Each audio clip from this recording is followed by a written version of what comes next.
Hello, Duke fans, and welcome to episode 205 of the Duke Basketball Report podcast. It is Monday, April 13th, 2020. Hope everybody had a happy Easter weekend. We are back with the show. The pandemic continues, the lockdown continues throughout much of the world, but we have more basketball to talk about, even though there's no basketball being played, except for that horrendous horse tournament that went on over the weekend. I don't know. Oh, God, that was awful. That was awful. I didn't see it, but Chauncey Billups is still in it. So, Mr. Big Shot. Bloop, bloop. I love retired players being in the horse tournament. However, we're here to talk about Duke things, so let's get to that as soon as we introduce ourselves, as usual. I am your host for this episode, Sam Klein. I am coming to you from Durham, North Carolina, where I am just wrapping up business school very shortly. In Atlanta, we have Jason Evans. Jason, how's the family doing? How's everybody doing in lockdown? We are fine and dandy. We have not been out at all, other than for me to pick up a pizza, which we immediately heated above 180 degrees, as we have been instructed to do so, for almost 2 weeks. So in the next few days, I will have to venture out. I need to get dog food, and I need to get fresh fruits and meat. All right. So you're doing a good job. Donald Wine, I think, is still in Charlotte. Is that right? That is correct. Still here, still living, still breathing. And it's actually a beautiful day after a weekend, at least on Sunday and Monday, early Monday, of huge storms that affected a lot of the South and the East Coast. So we're pretty fortunate in that regard. Yeah, we had tornado warning this morning from Duke. So I woke up to the text message that said that the tornado warning was on, and then it was right off again. But I was inside, so there you go. No tornadoes took me out today. The virus hasn't taken me out, so we shoulder on. We wanted to talk about more player news because we thought more was going to come out over the weekend. There was some commentary from Cassius Stanley that maybe Wendell Moore and Matthew Hurt had decided to stay. That was I guess then they walked that back. Maybe those guys haven't decided what they're doing yet. But anyway, Vernon Carey did commit to the NBA. He's leaving. We knew that this was coming. This has been weeks or I guess months in the making because we've seen what a phenomenal player Carey was, National Freshman of the Year, All ACC, the whole 9 yards. He was fantastic for Duke this year. So let's just take a couple minutes and appreciate the Vernon Carey experience. Donald, I'll start with you. What are you going to remember most about Vernon Carey in his season at Duke? The way he could take over games. There were stretches where it seemed like our offense was the get the ball to Will offense, except it was the get the ball to Vernon offense. And he delivered every single time. There was times where you could throw 3 or 4 guys at him and he was not going to be stopped. He could not be contained. He could lay it in with finesse. Even when he stepped out and took a 3-pointer, it was very calculated. And he knew exactly, where he needed to be on the court at all times. So I really appreciated that part of his game. And really, if you look at the stats, he had one of the more remarkable freshman seasons that we've seen from anyone in a Duke uniform. It's almost a shame that he had to come after last year's freshman class that had also 2 of the best and the year before that. But he's just continuing that trend of freshmen coming in and making an extreme high impact on the team. And so I will definitely miss that. We'll definitely miss him in the middle next year. Because I don't think anyone in college basketball could really contain him when he's on. Jason, give me some thoughts on Vernon Carey and maybe talk a little bit about what you expect from him at the next level, because we've said a little bit about how, look, Carey is probably more of a traditional big than what NBA teams are looking for in 2020, but he was able to step out and make some threes this year. He was able to operate on the perimeter. What do you think his potential is at the next level? Let me start with just a quick college thing. I think Vernon Carey, I think it's unfortunate. I don't think he gets enough credit for what a great season he had. If you look at his per 40-minute stats, he didn't play quite as many minutes per game as some of the other Duke stars of recent years. There are a lot of different reasons for that. Some of it may have been conditioning. Some of it may have been fouls. Some of it might be, yeah. Just nature of games and stuff. But if you look at his stats over per 40 minutes, if he played a full 40 minutes, this is a guy who who averaged more points per game and more rebounds than Marvin Bagley did. I mean, think about how great a season Marvin Bagley had, and Vernon Carey's season actually compares pretty favorably over per 40 minutes to Zion Williamson. Not quite Zion, but pretty darn close. So this was a really, really special season from him. Now, in terms of how it translates to the next level, the thing I saw from Vernon that makes me think he's going to be successful in the NBA is that he's a big burly guy. There's no question about that. This is a physically strong, physically imposing 270-pound beast on the inside. So you're not going to be able to move him. Even in the NBA, where they are strong guys, they're not going to be able to move him very easily. But I was impressed with his ability, and we saw this from Zion last year. Vernon Carey was the same way. Incredibly soft touch on the way he scored and the way he put up the ball when he was inside, and was able to do it in athletic ways at strange angles from both, not dominant right or left-handed. Like he was able to do it with both hands, and I think that's going to serve him really well at the next level. There are a lot of guys who are post players who come into the NBA and suddenly find it's hard to push people around, and these guys that they play in the NBA are really long, can really block shots, and suddenly guys who had it easy in college do not have it easy in the NBA. And I'm not saying Vernon's going to have it easy in the NBA, but I think he may do better than some people expect at finishing at an NBA level. And then the other thing to remember, and we never saw this from him for the most part, this was a guy who played on the perimeter in high school. We saw him take that outside shot, and he showed that he can hit three-pointers. He hit 38% of his threes for Duke. I think he's going to be able to venture outside when he gets to the NBA. I'm not saying he's going to shoot a lot of threes, but he'll be able to shoot some, I bet. If Lance Thomas could turn into a three-point shooter in the NBA, Vernon Carey Carey can, yeah. And look, most mock drafts are projecting him in the late 20s or so, maybe mid 20s, and there are even some folks who say he goes in the second round. I think we're going to look back on this, and Vernon Carey should be a top 15 pick. I really think this is a guy who's going to surprise the NBA with his ability to go inside and out, and his ability to finish. And let's also remember, he was a very good shot blocker. He's not a guy who's known really long. He doesn't have the crazy kind of length that some guys coming in the NBA do, but he was a really good shot blocker, and I think he's going to have a very nice NBA career. I think one guy that I'm looking for him to kind of look to model his game, if he could become somewhat like Montrezl Harrell is for the Clippers, he's going to have a really good career, and I think he has the qualities that can translate from college to the NBA.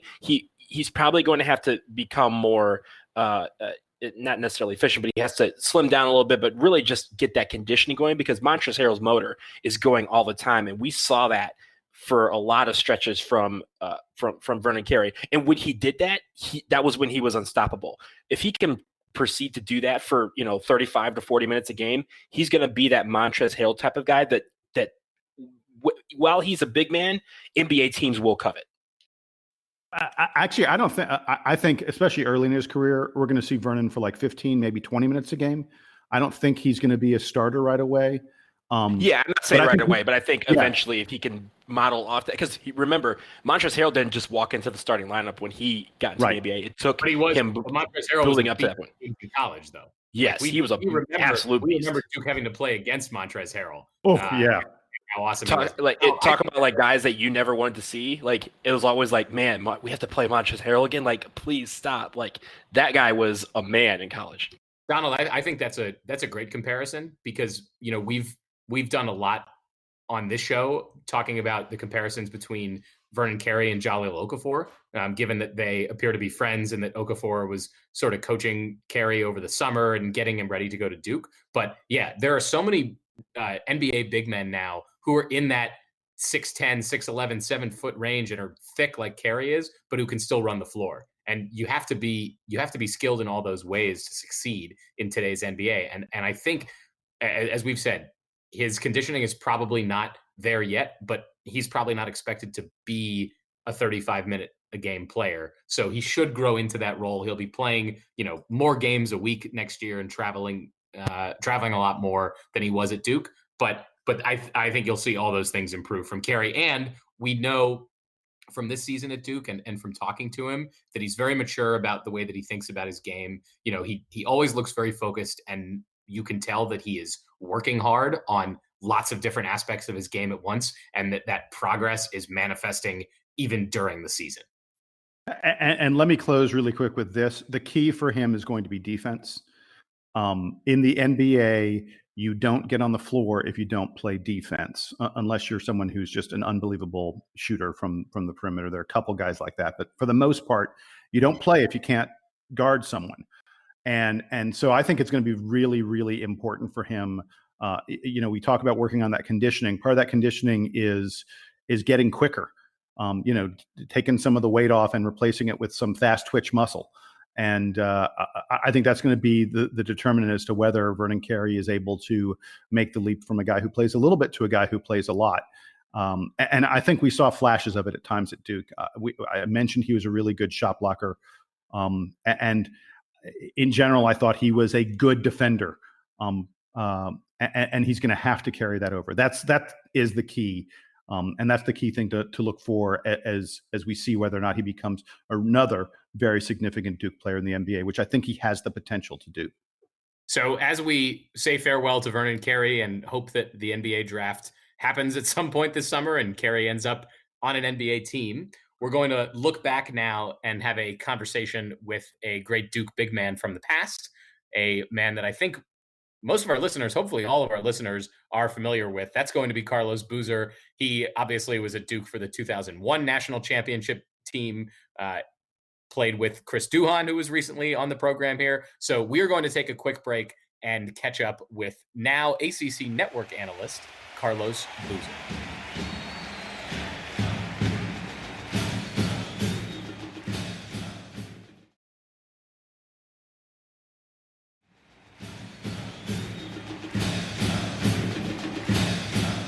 Duke fans, we are now joined by one of the all-time greats, Carlos Boozer, a national champion, a longtime NBA success story, and now currently one of the voices of the ACC Network, someone who is paid to watch ACC basketball. Carlos, thanks for joining us here on the DBR podcast.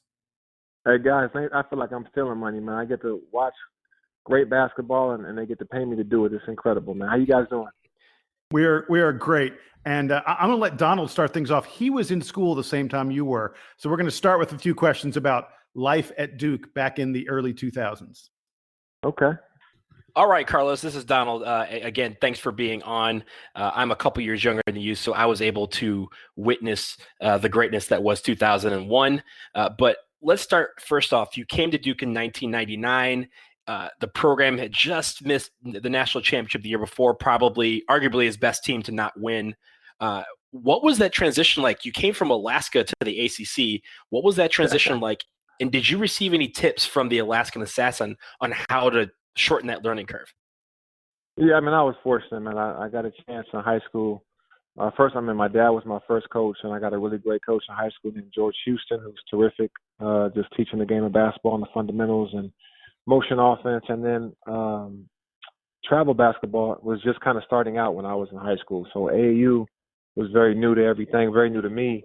And I played for EBO for Darren Montebar, which started a franchise out of Fresno, California, which was EBO, stands for Elite Basketball Organization.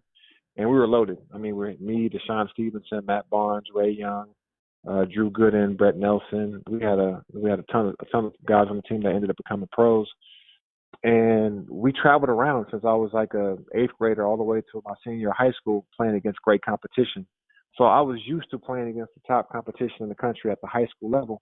And then when I obviously made the choice to go to Duke after everybody recruited me, it didn't stop. It only got better. I went to a team that already had 6 or 7 McDonald's All-Americans on it. Then you added me, Jay Will, and Mike Dunleavy, and Casey Sanders, who were also McDonald's All-Americans. And they lost Trajan, Elton Brand, and Corey Maggette and William Avery. So we kind of replaced those guys. And you're right, they just missed the championship game by a really good UConn team led by Rip Hamilton. I think he got the MOP in that tournament or that Final Four. And then we came in. So the ACC was loaded. I mean, Carolina was great with Ed Cota and those guys, Brendan Haywood. They got Joe Forte, who was also in our class as a freshman. Georgia Tech was good. NC State was good. Every team just seemed to be. The ACC was loaded from top to bottom.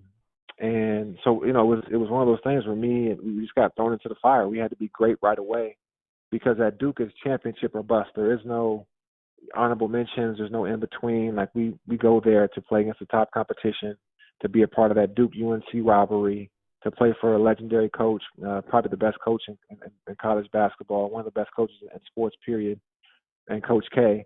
And then ultimately to get to the NBA, to get good enough to become an NBA player. So when I got there, it was work to be done. I mean, they're coming off a season where they just missed out on the championship. We had Shane Battier, who was our player of the year and defensive player of the year. He was phenomenal. Nate James, Chris Carroll, those were our captains. And we lost in the Sweet 16 our freshman year. But it's crazy how the agony of defeat can teach you the lessons that you need to be successful. Because the following year, we carried that pain from losing in the Sweet 16 throughout the entire season, and that helped propel us to a championship in 2001 against Arizona. So I want to jump to 2001 because one of the turning points, one of the more signature points of that season, and this is not any shade at you whatsoever, but is when you went down with that foot injury. A lot of us were thinking, "Wow, we just lost Boozer. This is over." Mm-hmm. What? And there's the famous quote of Coach K saying, "We're going to win the national championship." First of all, what was that rehab schedule to get back? And did you think that you were going to come back and be able to contribute to the team in the Final Four or even any part of the rest of the season? Yeah, the timing of it was bizarre. It was towards the end of our regular season, right before the ACC tournament. And so the timing of it was like, dang, of all times, and I was rolling too. I was putting up crazy numbers. Our team, I think we were winning like 11 or 12 games in a row. We were on a hot winning streak. It was during the Maryland game at home, and I had like a hairline fracture of one of my metacarpals or metatarsals. I don't know how you say that word on my foot. And the doctor told me right away, it'll be about 4 to 6 weeks. So I had time if my team, we were loaded, but if my team could find ways to win during the tournament to be able to come back. And, Jay Will Coach K challenged Jay Will to do even more because it had been without my, 18, 20 points a game or whatever it was. And Jay took it on. Shane took on that challenge. So did Dunleavy and the rest of the group. And Casey Sanders played a huge role because he really wasn't playing a lot before that. And then now he was kind of thrusted into the starting lineup where he had to be productive. And he did great, man. Casey was 6'11", run the floor all day long, block shots, rebound, catch alley-oops, cause havoc in there, put pressure on the rim by just sprinting the court, and did a great job. And so our team went on like an 8-9 game winning streak. We got hot at the right time, and I was able to come back for that Final Four. And then the first game back was against Maryland. We were down by 22. We came back, won that game in the semifinal. Coach K went with Casey Sanders to start the same starting group that we had since I got hurt, and we had won almost every game. Hey, Carlos, just really quickly, can I ask? You guys are down 22. Was there 22. any? Yeah, in that semifinal game against Maryland, you glossed over it, man. What was that like? Was there any panic? That year, our biggest rivalry really wasn't Carolina. Our biggest competition in the ACC was Maryland. We were both top 5 the entire season, and every team that won those games, we played them 4 times that year, was down at halftime. It was like the team that was down at halftime came back to win 3 out of 4 of those games. So when we got down early, and I don't know what it was, but there was a calm in our huddle. Like we knew that if we took it possession by possession, we'd have a chance at the end of the game to be victorious. And, our leader of the team was Shane Battier, which he doesn't get enough credit for how great of a job he did leading us and always keeping us on the straight and narrow and keeping us focused. But he had this great poise about him, like a poker player. And literally just play by play, we fought back into that game. And then we took control of it towards the end of the game. Yeah, so of course in 2001, we won the national championship. In my opinion, one of the greatest teams that we've ever had. In your mind, is it one of the best teams that we've had? Is there one that can compete with them? Oh, no question, man. Coaches have some phenomenal teams at Duke. A lot of us got turned on by Duke with the Grant Hill and Christian Laettner and Bobby Hurley, that whole squad kind of got us excited about being a part of Duke because of the history of what they were able to accomplish, 4 Final Fours, back-to-back champions. That's the one team that me and Jay will always talk about would have been an interesting matchup for us because they were loaded, we were loaded. We had 7 pros on our team, from Chris Duhon, Jay Will, Shane Battier, Mike Dunleavy, myself, Dante Jones, and Daniel Ewing. We all became pros. So it'd have been an interesting matchup with that group of guys because they were, Grant Hill was probably the best player to come out of Duke. I mean, obviously with the injuries, shortened up his NBA career, but he was phenomenal. And if he would never got hurt, we'd be talking about Grant as being one of the best players of all time.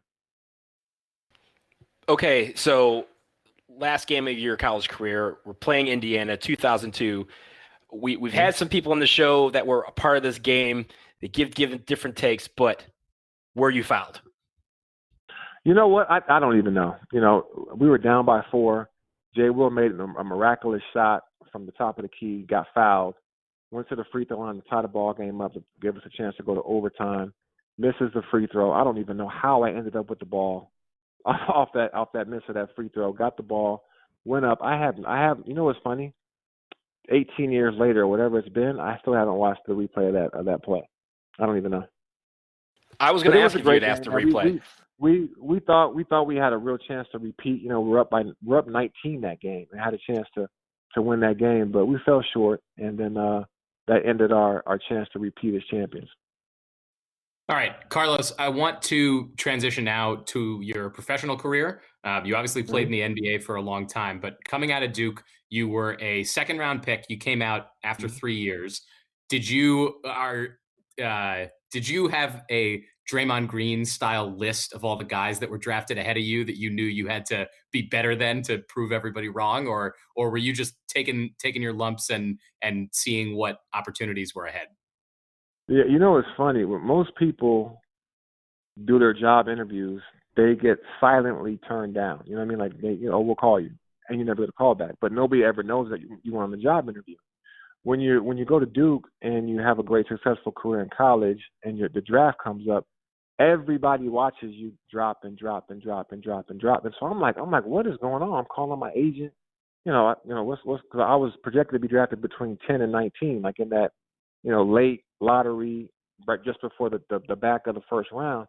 And next thing, what happened was that was the first year that NBA teams could pick a guy from overseas and leave him overseas and not have to bring him to the NBA. And I became subject to that new rule because my name just kept dropping. Guys are getting picked, and I never heard these guys. I'm looking at their stats; they're averaging like 8 points a game overseas. I'm like, dang, did I not have a good career? So because of that, it motivated the crap out of me, and I had a like the size of like a huge golden nugget as far as having a chip on my shoulder, where I felt like I had something to prove. I wanted to prove to every GM that overpassed me because I went second round. I was the 5th pick in the second round, and some teams overlooked me twice. So I had a huge chip on my shoulder where I couldn't wait to play everybody. I couldn't wait to play the guys, but more importantly, I couldn't wait to play, the teams and the coaches and the GMs that overlooked me. So, I was very motivated going into the NBA, and I thought I did a pretty good job of proving that I belonged. You had like we said, you had a long career. You had long stints with a couple franchises where you were really successful, particularly Utah and Chicago. Is there a franchise or a particular year or team that you identify most with when you look back on your NBA career?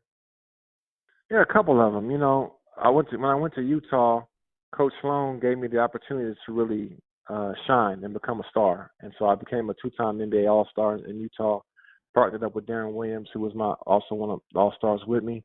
And we got a chance to really thrive.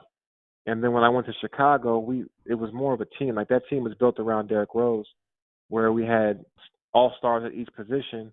And Joakim Noah was also a Defensive Player of the Year. We just didn't have D. Rose healthy in the postseason to really make a championship run, which is when you need your best player the most is at the end. So I had those are the two moments. Like I would say, Coach Sloan and me and Darren getting a chance to become stars in Utah and learn what it's like to really lead a team at that level. And in Chicago, I just had the best group of guys. It was almost like a college atmosphere. where we really had a chance to win a championship, except we just didn't have our best player healthy at the end of the season. Looking back on all those teams, who do you think is the best player that you played with? And you've got a long list of great players that you played with. And then who was the Whew. toughest defensive assignment that you had to take? Like if you were playing against that guy, you were like, ugh, I got to play him tonight. Yeah, I mean, I played alongside some great players. Like I had LeBron his rookie year in Cleveland, but then I'm playing with these guys on all-star teams and playing with them in the Olympics. LeBron and Kobe are the two best players that I played with. Just spectacular careers, champions on every level, MVPs, and they'll be Hall of Famers for sure. I think Derrick Rose was probably the guy that if he never got hurt would have been on that list as well as far. But when I played with him in 2010, he was spectacular. He won the MVP that year with us and did a phenomenal job. I think that his career was also cut a little bit short because of those 5 or 6 years where he was hurt every year, even though he's been playing great since he's been coming back from the injury. But LeBron and Kobe are the two best players that I played with. And then as far as there's two guys that were just nightmares to go against, and that was Dirk Nowitzki and Kevin Garnett in Minnesota. When KG was in Minnesota, and a little bit in Boston, but more in Minnesota, he had much more on his shoulders in Minnesota. He had a lot more help in Boston. And Dirk Nowitzki in Dallas. Those two guys were nightmares, man. They could do everything, go inside, go outside. KG was probably the best defensive big guy I ever played against in my life. He could guard the pick and roll. He can guard you one-on-one. He was a great help side defender.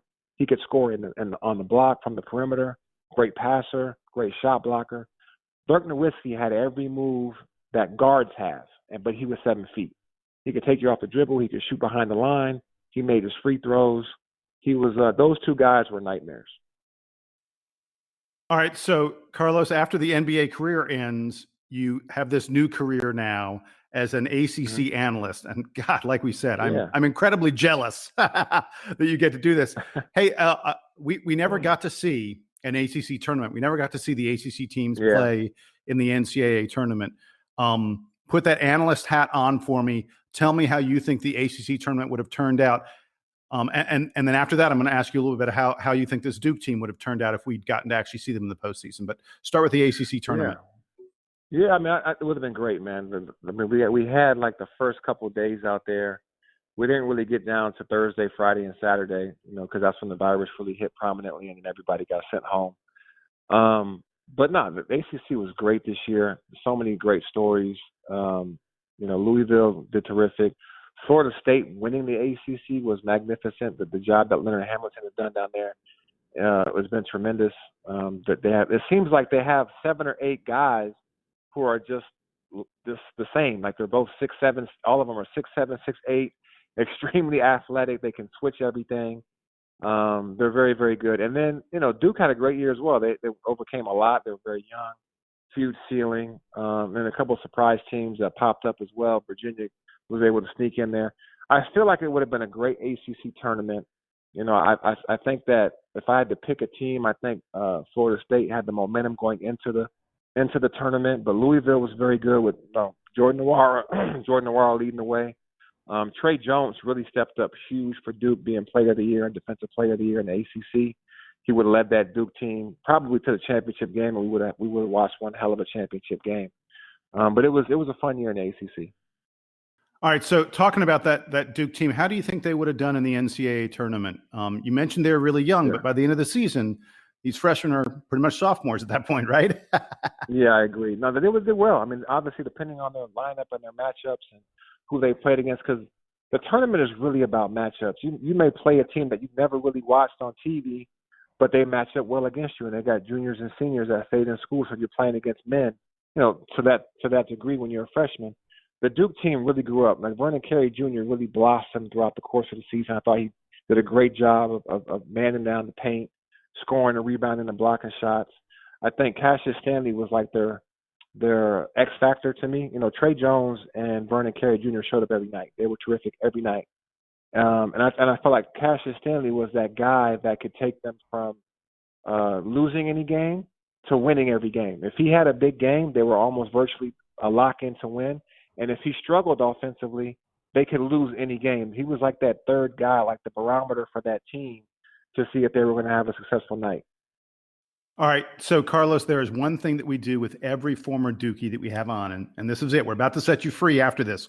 But before you go, I need a Coach K story. And I got to tell you, we've had some great ones. Shane Battier told us stories. We got some good stories from Chris Duhon just a couple weeks ago. We need a good story from you. You know, something about how Coach K motivated you guys, or some crazy story. I got one for you. Yeah. Oh, let's hear it. I'm ready. It comes to my mind right away. I mean, we're in the middle of our season. This is our championship season, and we're struggling a little bit. We're still very hungry, but we're not playing at our potential, and we can all feel it. You know,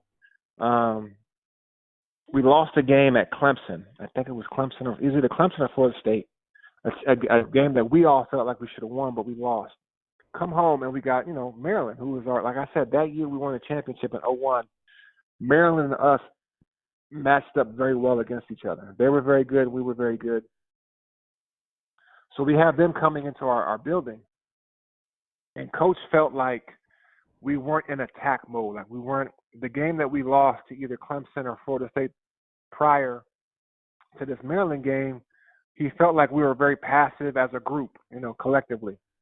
And so, we go to class, whatever. We come back from class. I get over to the arena, to the gym, to Cameron Indoor Stadium. Come in the locker room, and there's white pieces of paper everywhere. It looks like it snowed inside of Cameron Indoor. Like we walk in the hallway that goes to our locker room. You open the locker room door, and it's white little pieces of white paper all over the locker room. I can't even sit in my locker. Like, can't go in the bathroom, can't go in the weight room, can't go to the court. All you can do is just kind of look. So I get in there, then everybody else, my teammates trickle in, fall in line, and we're in there sitting down, and we're like, what is going on? There's one word on every piece of paper in the locker room, and it's the word attack. He felt like we didn't do that, and so he put that on every piece of paper. Then once we had every player in the locker room, a movie, Braveheart. I don't know if you remember the movie, but in the movie Braveheart, there's a part where the star of the movie is riding on a horse and he's kind of pumping his troops up, his warriors up before they go into battle. So that scene, Coach K plays that part of the movie for us. And so we watch that clip where he's getting his guys riled up, and then Coach K does a somersault, like rolls into the locker room with a army helmet on, and goes, "Let's attack!" Like screams it at the top of his lungs, and we're like, yo, like we got so pumped to play that game.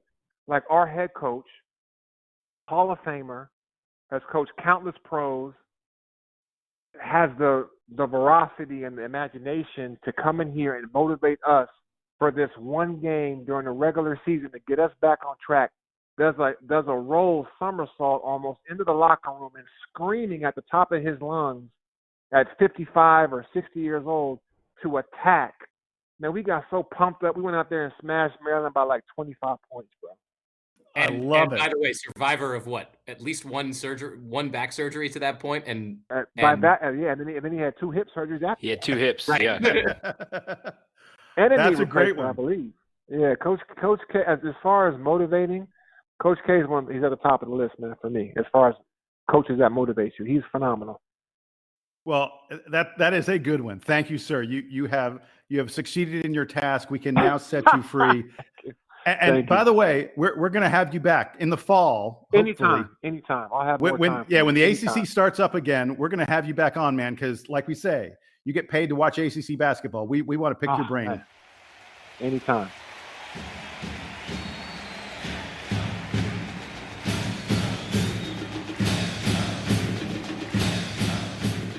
So thanks again to Carlos Boozer for his contribution to the show this week. We appreciated hearing about his time at Duke, his time in the NBA, and certainly about his time now on the ACC Network.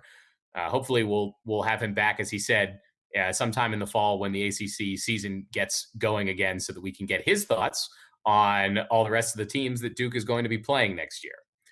But we have one more topic that we want to cover today, and that is something that the Duke men's basketball social media team was tweeting out and Instagramming today. They put out for folks who haven't seen it yet, you should go look it up at all of the Duke men's basketball social media pages. They put out a Duke men's basketball fan bingo card, and the three of us all took a look at it.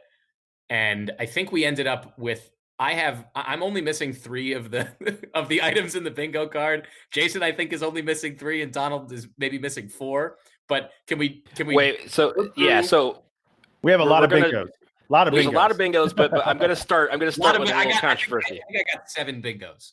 Yeah, so I'm gonna start with a little controversy here because we do have some controversy. So let's talk through the items of controversy and come to some conclusion about them. And then if there are any stories that are important about any of the spots on the bingo card, we let's hash those out. And by the way, before we get into this, if you did better than missing only 3 or getting more than 7 bingos, which I think was the best we did among this group, send us an email, dbrpodcast@gmail.com.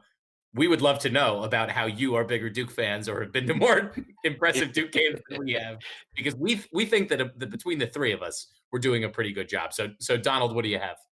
So the first controversy is seeing Duke win a national championship. Now, that would mean, on paper, you would think that would mean that you were in the building for one of the 5 national championships in the actual stadium.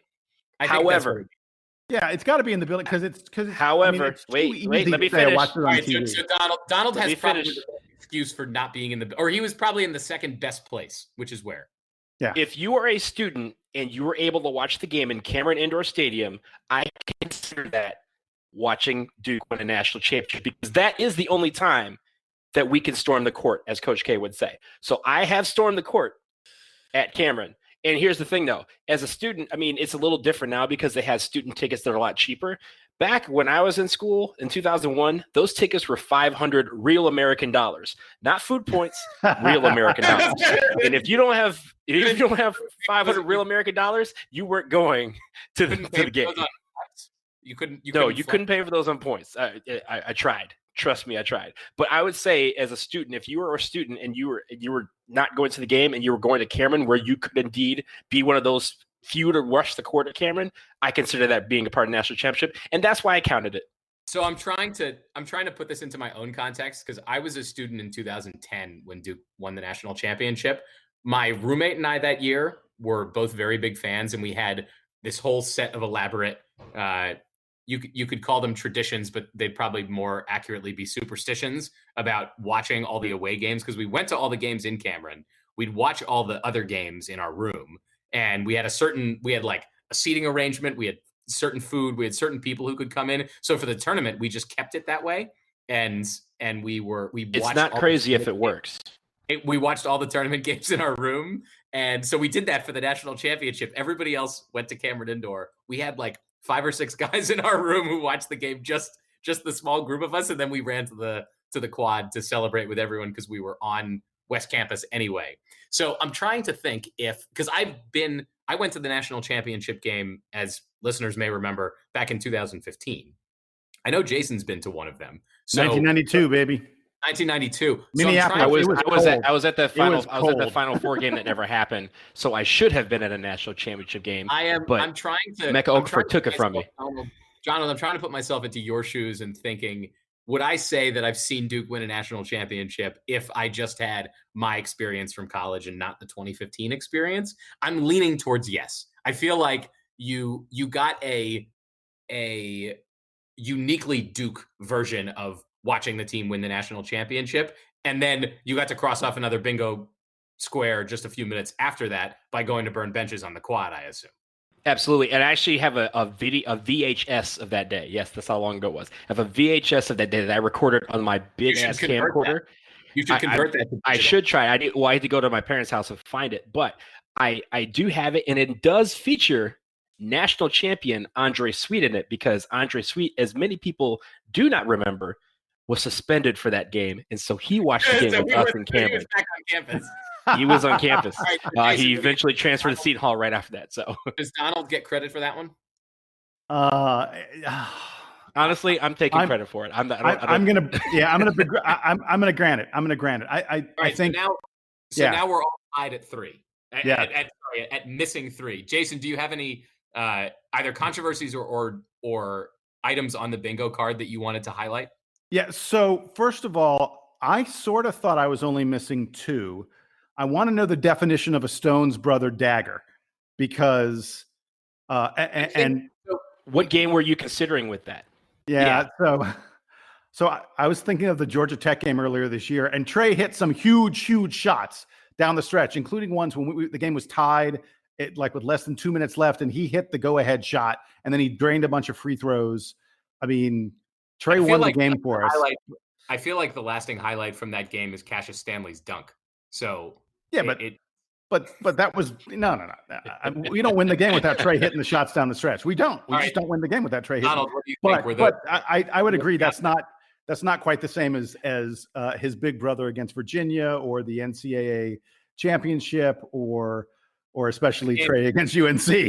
Yeah. So I was going to say the game at UNC this year, because I was at that game, and I was at the 2015 championship game. Those are the daggers that I remember. Yeah. I think those are the 3. Yeah. All right. If I don't get credit for that, then I have 3 misses. By the way, my misses are: I do not have Zion's autograph.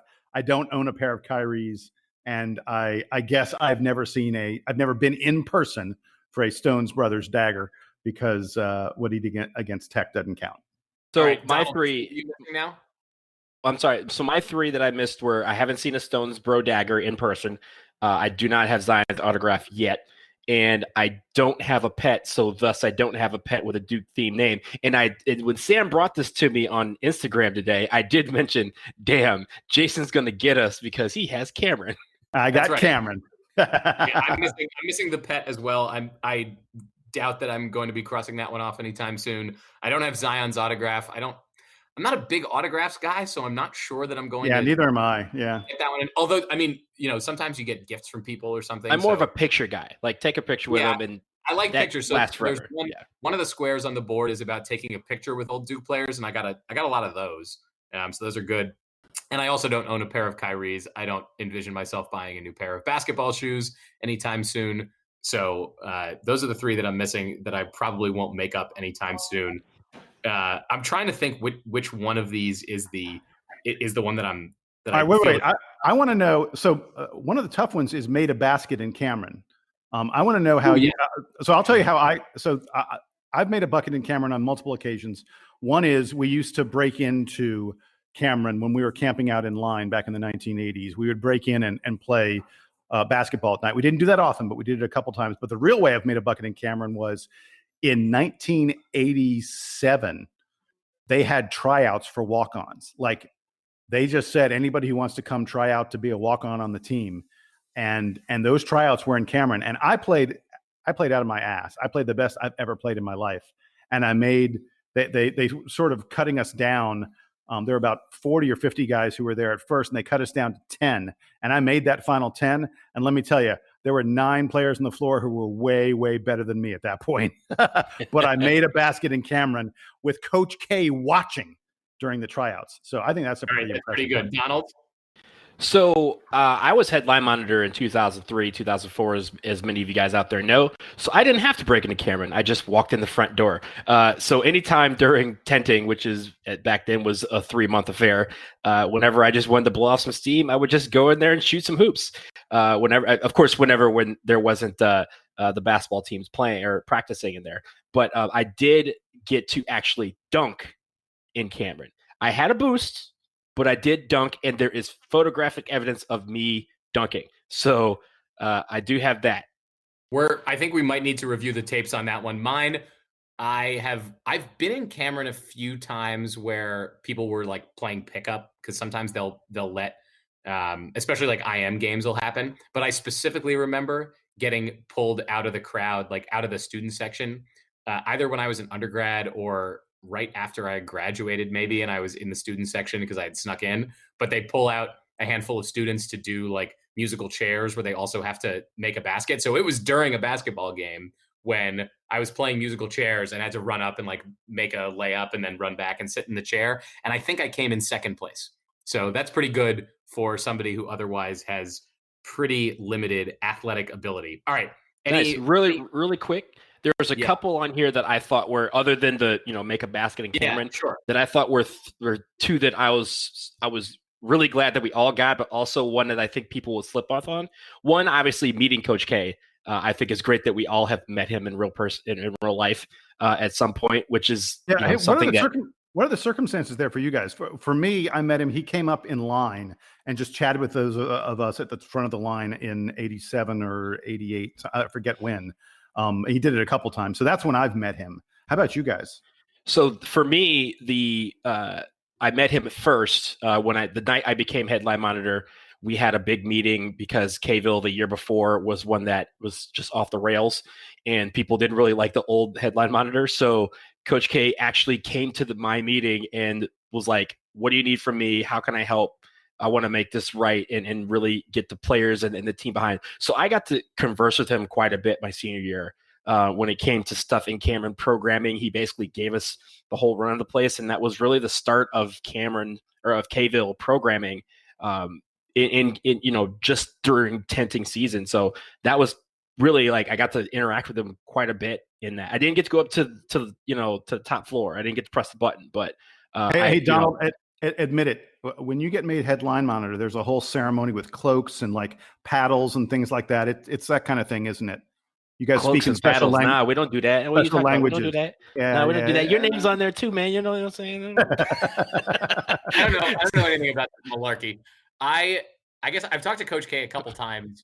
The most recently would be as a member of the media now, but prior to that, does that count? Because I've done that. Sure.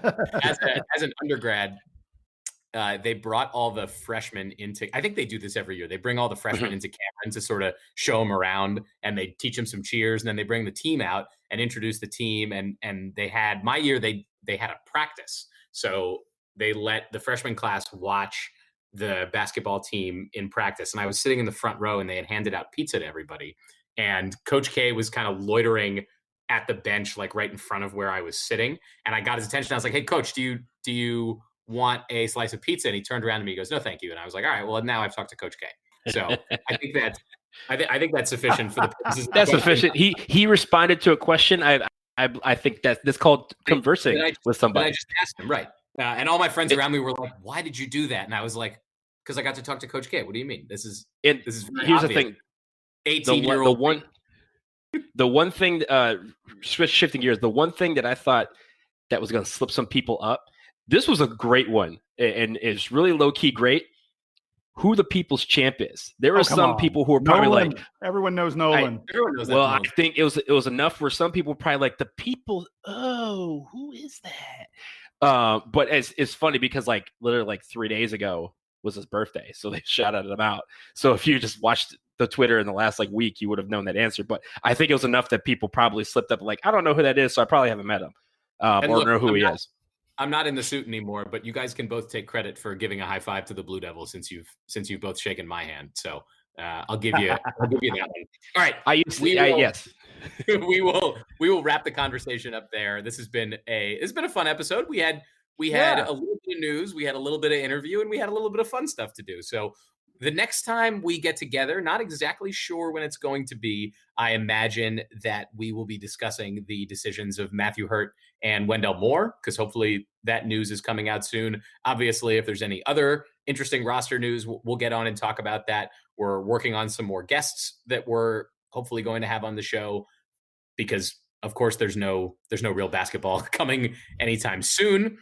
And again, if you have questions for us, please feel free to email them, dbrpodcast@gmail.com. Give us your thoughts. We're doing a mailbag. The mailbag's happening very soon. We're going to do well. So we keep putting off the mailbag because we don't have to do it because we keep getting the interviews. So yeah, we have some questions in the backlog. We will address them all. We got one really good question recently that I know that I saw in the inbox about the Coach K retirement. That's obviously not. That's a great one. Not impending, but one that we will discuss. So we'll get to all of that here in the next few weeks and months as we wait around for basketball and football to return, or all sports to return.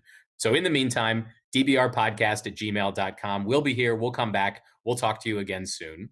So for Donald Wine in Charlotte, returning to Washington, D.C. here very soon, for Jason Evans in Atlanta with his family and one pizza, apparently, I am Sam Klein in Durham, North Carolina. This has been Duke Basketball Report Podcast, episode 205. Duke Band, take us home.